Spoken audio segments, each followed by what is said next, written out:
night reported with concern a swarm of Chinese Coast Guard and other vessels around or near Sierra Madre in Ayungin Shoal.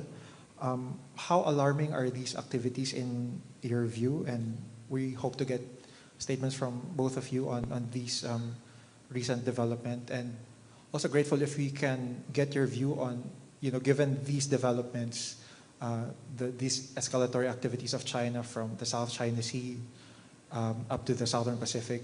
How would you view the U.S., where both of you are key security partners? How reliable is the U.S. nowadays as a security partner in this part of the world? Thank you. Well, first, the activities of China in any area, whether in the Sierra Madre or any area under their nebulous claims, are a matter not only of concern but of condemnation, because these are in gross violations of international law, and actually it is a product of a false narrative. I've even seen some social media posts saying that they are the progenitors of certain areas in the Philippines. So their disinformation is as disgusting as their activities. And we need to stand up to this. And secondly, what was the other question?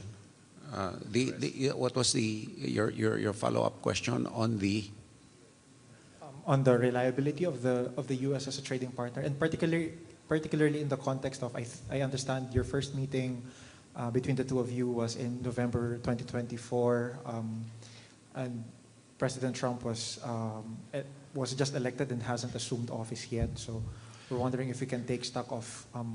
Well, insofar as the Philippines is concerned, based on our recent visit to Washington, and based on the working arrangements on the Squad, the trilateral, the bilateral basis, as you've seen in Balikatan, the security relationship is very strong. What we cannot control are the unilateral activities of China.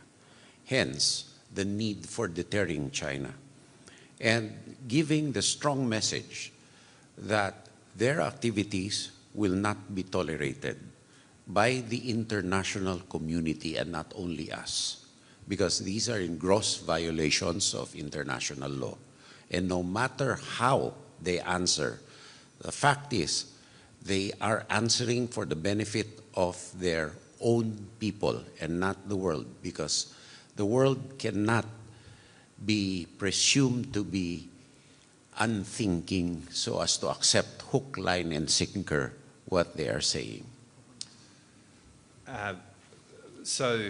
Perhaps to start where Gilberto finished, America is absolutely a reliable partner, and we, as we've been talking today about the work that we are doing bilaterally, we instinctively are talking also about how we combine that work with the cooperation that we both have with the United States. And the United States plays a profoundly important role around the world, obviously, but in this region. And the United States is a reliable partner. And from an Australian point of view, our alliance with the United States is as significant today as it has ever been.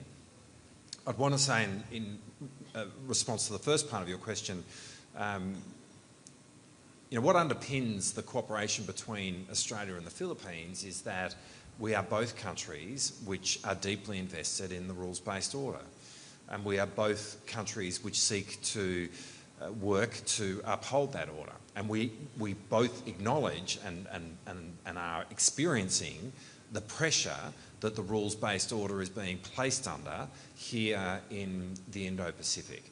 Now, we work really closely with the Philippines in terms of asserting the rules-based order in the South China Sea and the West Philippine Sea. And that's really important for us to jointly do.